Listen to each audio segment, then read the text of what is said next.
Thanks for showing up. Thank you, future people watching on Zoom, on YouTube. Hi, Dr. Childers. To our demonstration of Sprinklr. So we are the Adam Brown Social Media Command Center.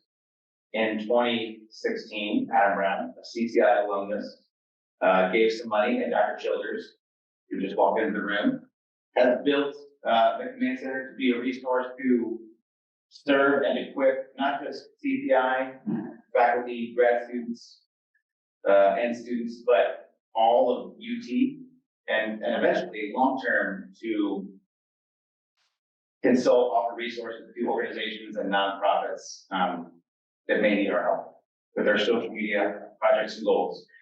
I'm Dr. Matthew Pittman. I'm an assistant professor here at the Thompson School of Advocacy and Public Relations. I'm also the director of the Adam Brown Social Media Command Center, which is where I get the photo that says Social Media Command Center. And there's one. I'm Laura. I'm the graduate assistant in the Adam Brown Social Media Command Center. I'm also a graduate in the Thompson School of Advertising and PR. We're so happy to have you all here and very excited about Social Media Week. So I guess we'll just start by giving you a very basic overview of Sprinklr, which is an extremely powerful tool that obviously we've been hyping up. We're excited to share more with you today. So Sprinklr essentially is all powered by artificial intelligence, and what it does is it has access to essentially all of the information that lives in the web, the World Wide Web. So over 200 billion historical messages across 30 plus digital channels. So what we can do with all of this access to information is then pull specific stuff that we're interested in and create what we call actionable insights, actionable data, really, really helpful for industry and also doing research. So if you take a look at the bottom of the screen here, you'll recognize one, if not all, many of these brands. Sprinklr, like I said, is extremely powerful, it's extremely expensive, and we're extremely lucky to have access to it at UT, and especially through the center. So yeah, you can see just by the size of some of these corporations, we're very lucky to have access to such a powerful tool. So Sprinklr does a lot of things. We're just going to cover really 2 or 3 of the things they do today. These companies use it to plan their social, execute it, measure engagement in real time, like interact with customers, clients. We're just going to use it for a few things.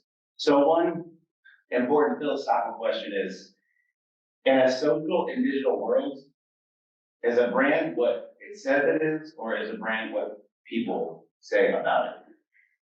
And the answer, of course, is the brand is whatever people say it is. So in that sense, Sprinklr can help brands, companies, organizations, nonprofits, whatever, actually know themselves. So to illustrate this, the first thing we're going to look at is an event analysis of this.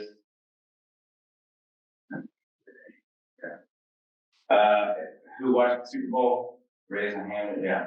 Who was rooting for the Eagles while you watched the Super Bowl? Most people. I didn't see it. I like that. So if you are working for the Philadelphia Eagles and you want to know how our fans react to the Super Bowl, you can probably guess.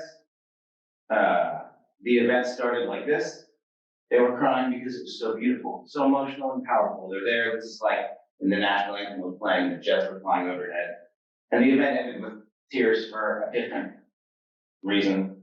But what if you wanted to know more about that in detail? Who was tweeting and about what? So we're going to jump into. Let's get.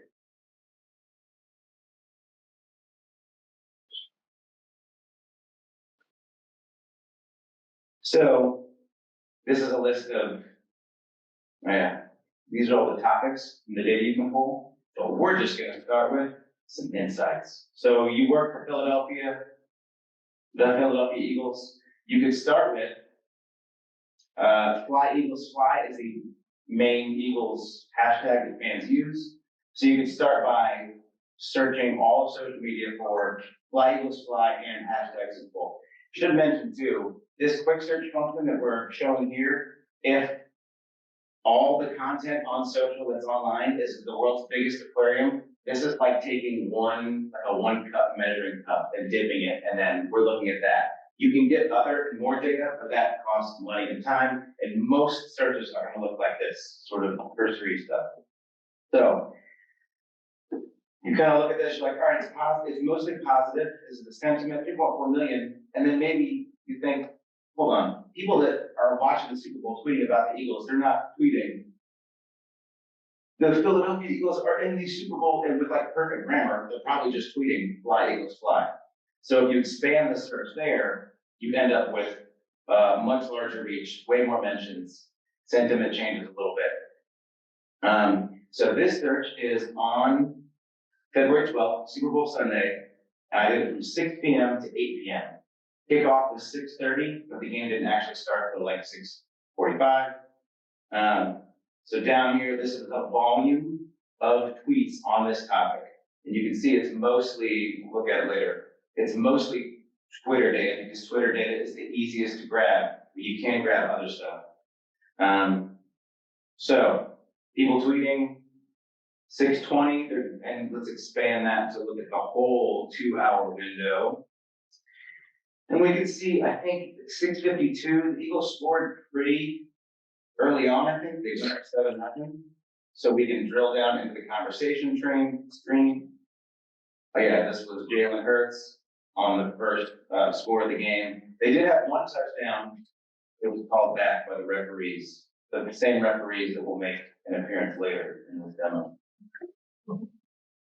So you can drill down. So this is volume of the topic. You can drill down and see the whole conversation itself. You can see who the top. There's advocates and detractors. These are the people who are contributing the most and the most positive sentiment to your brand, to the event, whatever you're looking at. And I'm not going to click on any of these because we have learned that when you click on things blindly in demos that are live and being recorded, you end up finding some very, very sketchy people. So there's another spike here. Let's see what happened at about 7:30. This would be, oh, yeah. So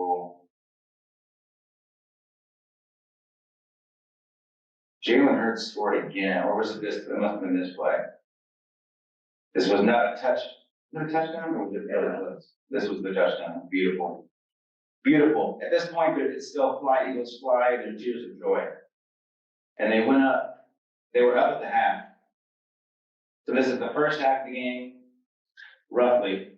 The more you know, it's important to remember too, you have to know a little something about the topic to really have a powerful search. If you go in totally blind, you're gonna find data all over the place, and that's not very useful. So here are the kinds of things quick search can tell us.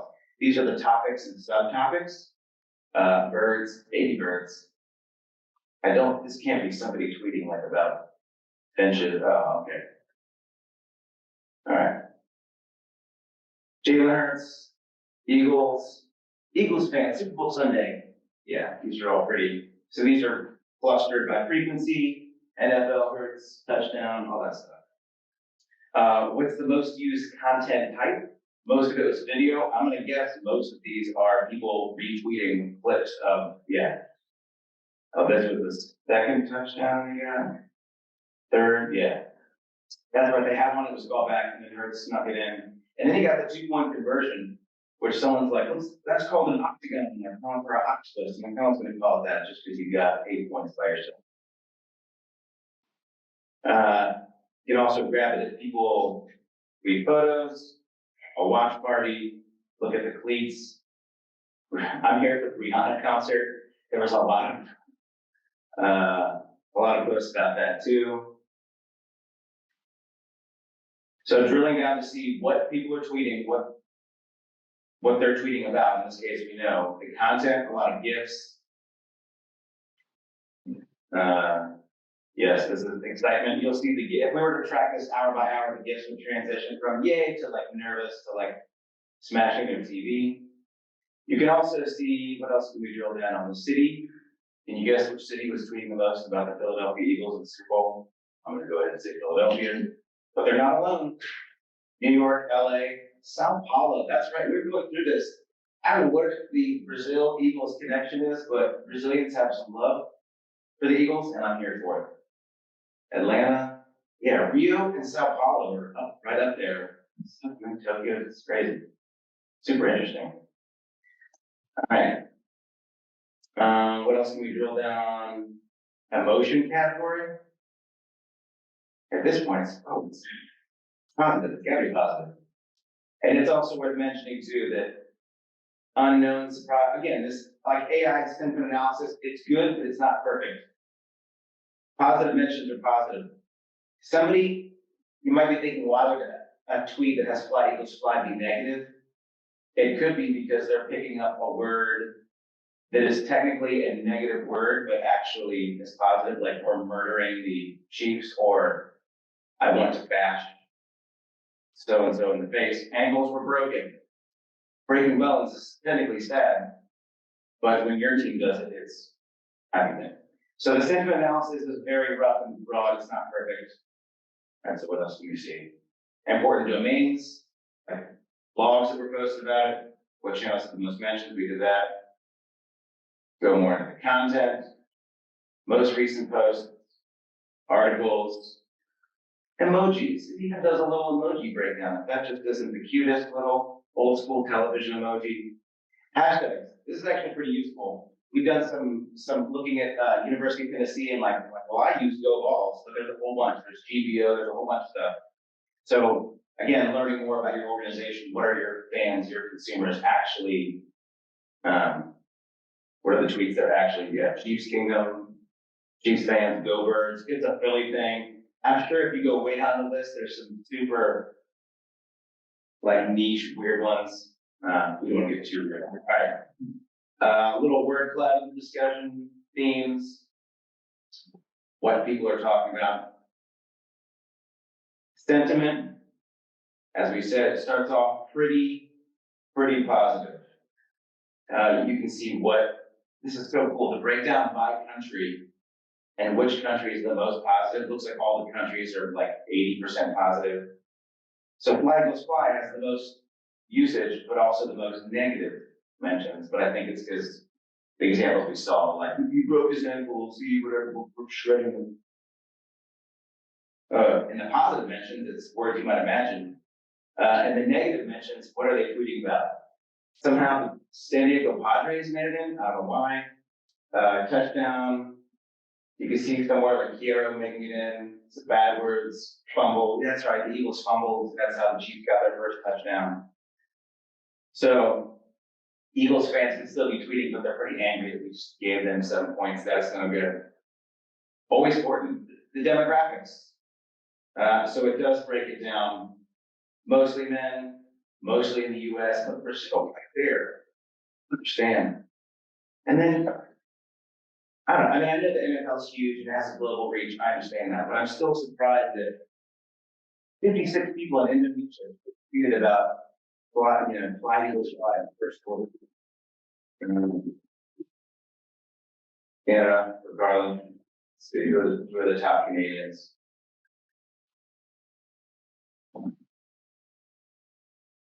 Spanish Sports, a cat guy. All right. You can get real niche and real weird with this. Finally, the audience. Again, the advocates, people that are yay your brand, detractors, people who are contributing negative sentiment to your conversation. Most prolific users, top influencers. I did see, I think we talked about this in social media class, but Biden tweeted like Go Bird because he's from Delaware, and that made Elon Musk so sad that he demanded the next day that his engineers change to bump his tweets higher in the algorithm. And then these are all probably local, not that one. These are all probably local news. Yeah, for each one. So that was for the Eagles in the first half. We're not going to go as detailed with the second half, but it is important to watch the sentiment go off the cliff. So that was from 6 to 8 p.m. What about if we search from 8 p.m. until, I should say, I went to bed midway through the third quarter because I saw the writing on the wall. So for those that were still up and tweeting, let's see how it changes. It gets a little more negative, but not that negative. Still pretty normal. We can go through all the same steps we just did. What's another search that might illuminate here? Let's try people tweeting that and rest. And again, for those who didn't watch, by the way, if you have a question, just want to know something more, just interrupt us as we're going further. So the Chiefs, it was 3rd and like 15, and they were like around midfield, and there was a holding call that shouldn't have been a holding call, and it gave Patrick Mahomes first down on like the Eagles 20, and Eagles fans were not happy about it. So when we do this, let's see what happens to the sentiment. Yeah, very sad, very angry. This is probably dangerous, but I would like to go see. There's probably gonna be some bad words here, but it's people complaining. Pittsburgh Homer didn't like it. I didn't know we were playing the Chiefs and the NFL. The NFL's rigged. Even the Cowboys fan, yeah. Most people didn't want to see a game decided by call. So, what is it? If you're using fly equals fly and refs, what does a positive tweet look like?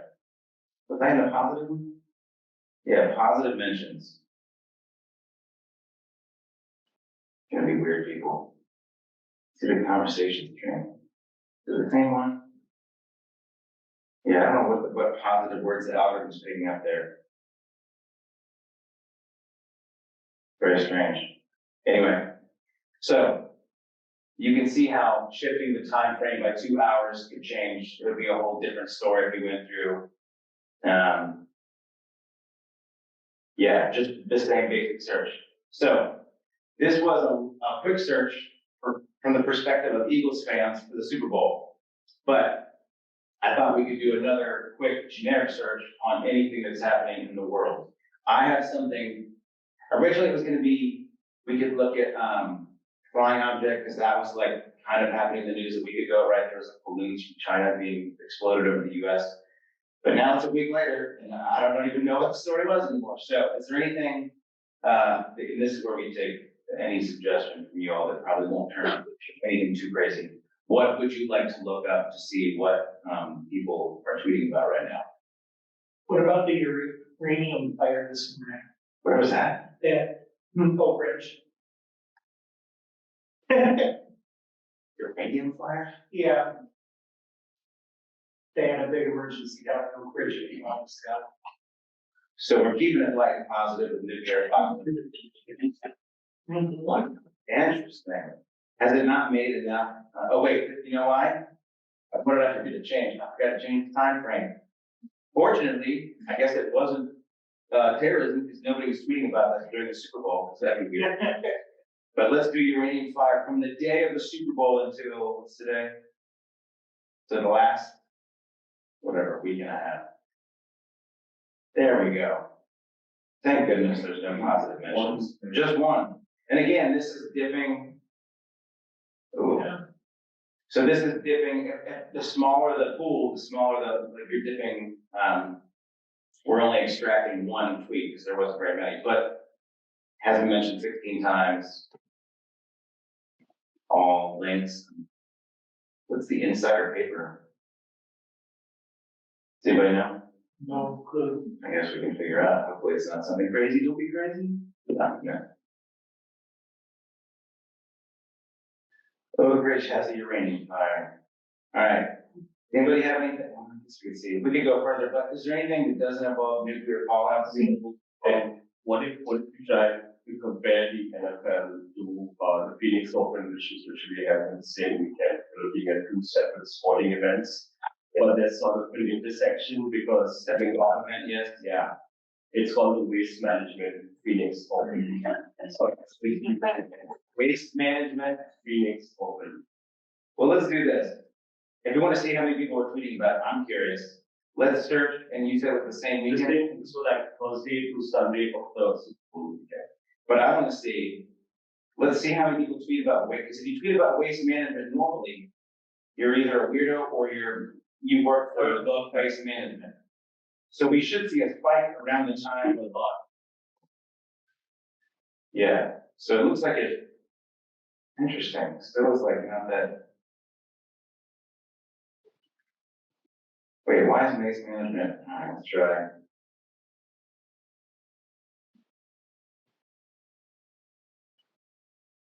Oh wow.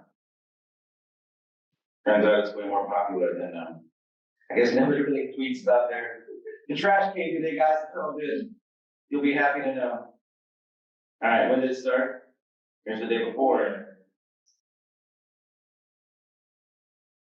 Waste management. Well, there was a streaker which is what made the posting spike in popularity on that one day. Like, they I wanna click on this so bad, but.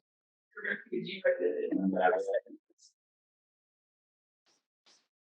Does it? Well, like, no, he has an underwear, doesn't he? 'Cause he just has. If you could tell us that he was running away from the camera, I'd even be fine with that. I saw a video, maybe it was a different video, but I saw this video different. It could be a different angle. Everyone's in the crowd, everyone's got the camera. I hate to have the first X-rated social demo, just get some naked dude in there. Alright. So, yeah, we could drill down the same way as we did. just really like, if you look at that, the circle level above, you can see the symbiotic relationship between the football and the PGA Tour. That's what I was trying to get at. So anybody coming up to the 16th hole was like wearing their Phoenix or their Kansas jerseys and working. So yeah, the more you know about the thing you're searching on, the more detailed and productive your search will be. Okay, so. There's anything else? All right, so this is the quick search function, really useful, really cool. But for the sake of time, we're gonna look at the one other thing that we wanted to show you all, which is, you ever wonder who's following you know, on Twitter, like UT Knoxville on Twitter? The only, like, all Twitter is a force to be reckoned with. We can make our ball shop carry jerseys, we can like humiliate and shame other fan bases into hiding. So I was wondering, who actually follows the University of Tennessee, not CCI, but the University of Tennessee on Twitter? And that this is a separate function. So all the things that Sprinklr can do, it does a lot. We just looked at this quick search, and now we're looking at audience insights. Audience insights into who follows UT. Mostly male, mostly in the US, not surprised. Mostly 18 to 35, which I guess makes sense, but there's so many alumni. I would have thought that's the best way to keep in touch with, like, what's the school doing now? You know, I would have thought this. All the 35 to 60 is a big, so I thought that would have been higher. Mostly English, not surprised. Lifestyle.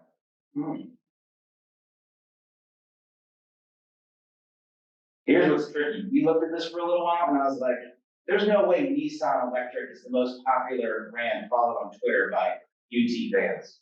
Not that UT people can't be progressive and into electric cars. However, by default, Sprinklr sorts by affinity, not popularity. If we want to see the most popular, we have to sort this way. And here we see the Tesla, Ford, Jeep, the most followed auto brands. Nike, Disney, Nike.com, which apparently has a different Twitter account than Nike. Victoria's Secret, Adidas, this makes sense. Retail outlets, consumer goods, luxury brands. Sephora, Kids Babe, personal care, household. So you can see why this matters to them. As any company, brand, organization is thinking about who they want to work with, partner with, bring to campus, add as an incentive. They want to know who their customers, clients, advocates, in this case, who follows UT, who else do they care about? NFL Network. Is that a service?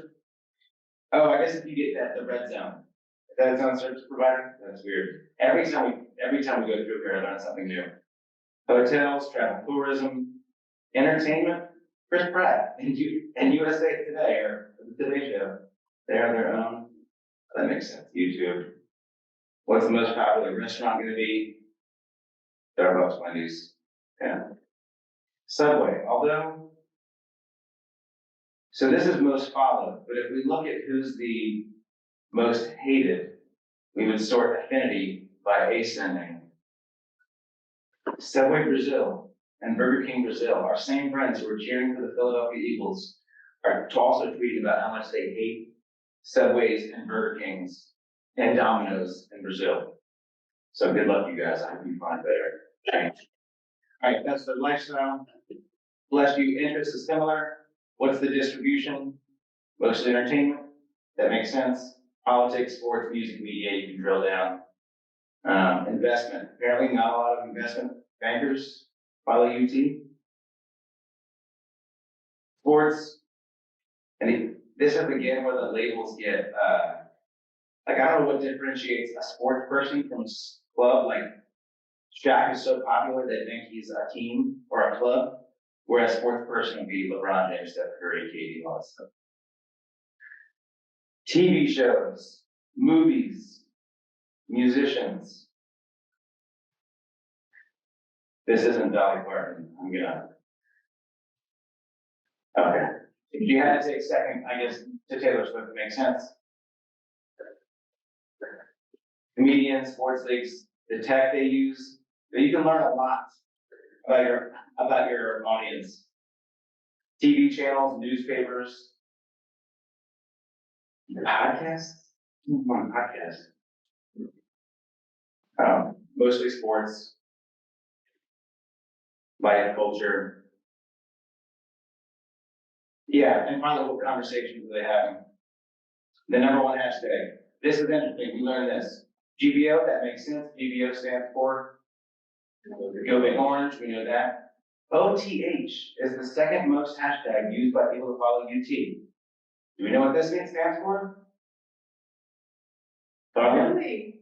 Okay, we just learned that it's over the hill. And it's a There's big, often. one of those two. It's like specific to, ball baseball, which I didn't realize. Operation Hat Trick? Oh, wait. You've read it on the same thing. On the hunt. Okay. We all learned so much today. It may be off the hook. We'll have to ask. On the hunt. Interesting. All right. So this is something you would not have known, but diving in through here, then you Google it. Yeah, really, really fascinating. Go Lady Balls, women's basketball, and the rest of them, yeah. Personalities, this is interesting. Tweet count. People may hate things, but if there's something we know about social media, it's that people love to hate. So they tweet the most about the things they don't like. Which is ironic because the algorithm is just going to give you more of that. Anyway. So through this, you can see what conversations people that follow your brand are having online. All right. We've learned a lot. I learned a lot just in the last. Great. So those are things that, those are more professional practitioner applications from a consumer customer management type stuff. Carla's going to talk about what you can do with Sprinklr in terms of research. Yay, so yeah, tons of implications for industry, like Dr. Whitney just went through, but I want to talk more about collecting research and how Sprinklr really enhances the research experience and process. So what I'm going to do is I'm going to walk through a paper that we just finished using Sprinklr, just as an example and something that we can all sort of follow along with. So in this paper, we wanted to look at how Formula One motorsport fans were responding to sustainability claims that F1 was making. Is everyone familiar with F1? Okay. So again, I want to keep this broad. I don't want to get super in-depth on the content of the paper, but really just focusing on sustainability messaging from Formula One and how fans are reacting on Twitter. So the first step. There we go. Beautiful. So the first step, we went to Sprinklr. We needed to find our sample. So the first thing we did was we figured out that we wanted to study tweets coming from the source, so from the official Formula One account.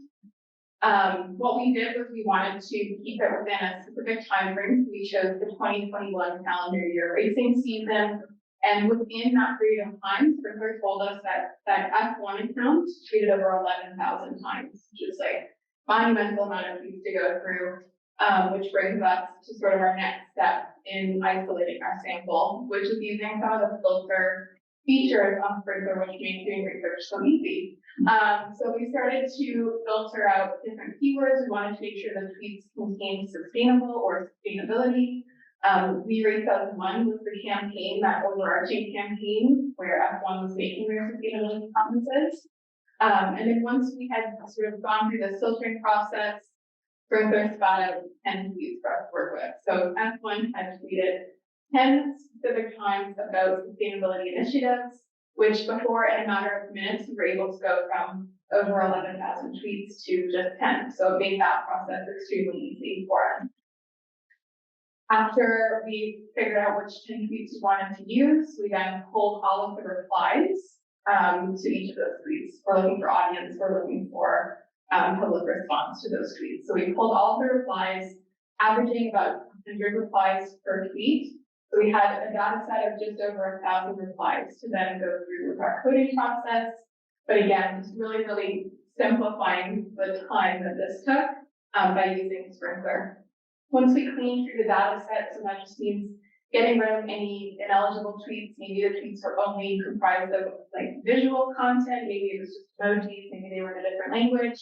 Once we cleaned that data set, we were left with 820 tweets that we were then going to code for our project. Obviously, we went through the coding procedure and followed through with the research, but I do want to just hone in on how Sprinklr really does improve that coding process as well as filtering and isolating the sample. So I've included a screenshot. So this is directly from Sprinklr. Once we had our 10 tweets selected, there's actually a function in Sprinklr where you can just click a button and you'll download an Excel file that contains all of this information. For the sake of time and just keeping things, manageable, I've actually removed a ton of different columns that are included in this. But some sort of notable ones you'll see. The first column obviously shows that all of these were posted on Twitter. It shows us the names of the accounts where the replies were coming from. It shows us how many followers each of these accounts have, which is helpful in isolating and figuring out, is this a troll account? Is this a fake account? Maybe we need to look into this. It does tell us the gender if that has been listed. So one really important note about Sprinklr is that none of the information that we pull is not information that is not already public facing, public knowledge. So every time you sign up for a social media account, you click I agree. Essentially, you're signing off on really saying the information that Sprinklr then has access to. So we're not doing anything illegal. We're not Whatever they chose to put as their age, gender, location, is what we're pulling. So they could be catfishing us, and Sprinklr's like, that's cool, man, whatever you want to do. We're not taking anything that isn't already publicly available, essentially. This highlighted column in the middle, this is the actual replies. So in the case of this project, this is where obviously our coding teams have worked from the most. And it also provides us with a link to the actual Twitter page, the actual reply on Twitter, which is really helpful as you're going through the coding process, right? Maybe tweets will get deleted and then they have to be removed from the data set. Again, all up to the researcher. But again, just really in-depth information for going through the coding process that makes it really simple, really quick, really easy. Any questions about the research? And again, this is just one very small example of something recent that we've used Sprinklr for, but any questions about how it can really help us with research in a social media context? Because we can't do this. We'll end this now. Thank you. Good job, everyone. Yeah. Now, the recording will stop, and then. Before you go, there's a question in the Q&A. Alex Moran says, what kind of industry does Sprinklr adhere to? I thought at the beginning you guys work with McDonald's and big corporations. Okay. So Sprinklr is it's like software that any brand or any company can use. It's sort of replaced Salesforce, Social Studio. It's software that any company can use, just like Adobe Creative Suite is a software that we buy. But if there's a better product than Adobe that comes out, then we'll use that and we'll lose Photoshop and InDesign. So any company can use Sprinklr if they have enough money, because the packages get up to be in the hundreds of thousands of dollars. It's very I don't know if we also covered, but it can be used outside of this like sort of social listening element and research element. Companies and brands can use it to plan and post content as well, and just look at regular analytics and things like that. I don't know, maybe I'm repeating something that was already said, but that's sort of another way that brands can use it. Yeah, so we don't have access to this, probably is the best thing for the demo, but marketing, advertising, and care is like consumer care. But there's so much more that it does that we don't need, so we don't pay for it. But companies like McDonald's or whoever needs, if they want like a one-stop shop, Sprinklr is that. That's a good question, though. What is the acceptable time frame? So can I order like 5 years ago or? Oh, that's a good question. So I think off the top of my head, I think it goes to 2006. I think 2006 is like the earliest. But if you go to the range, maybe it'll show you the earliest year. That's gonna take too long. Let's try 2000.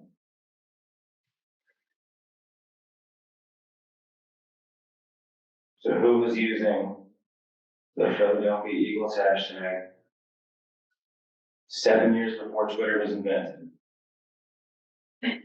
And it gives us no data, yeah, that might be good. Oh, wait, no, it's only to go till today, till 2023.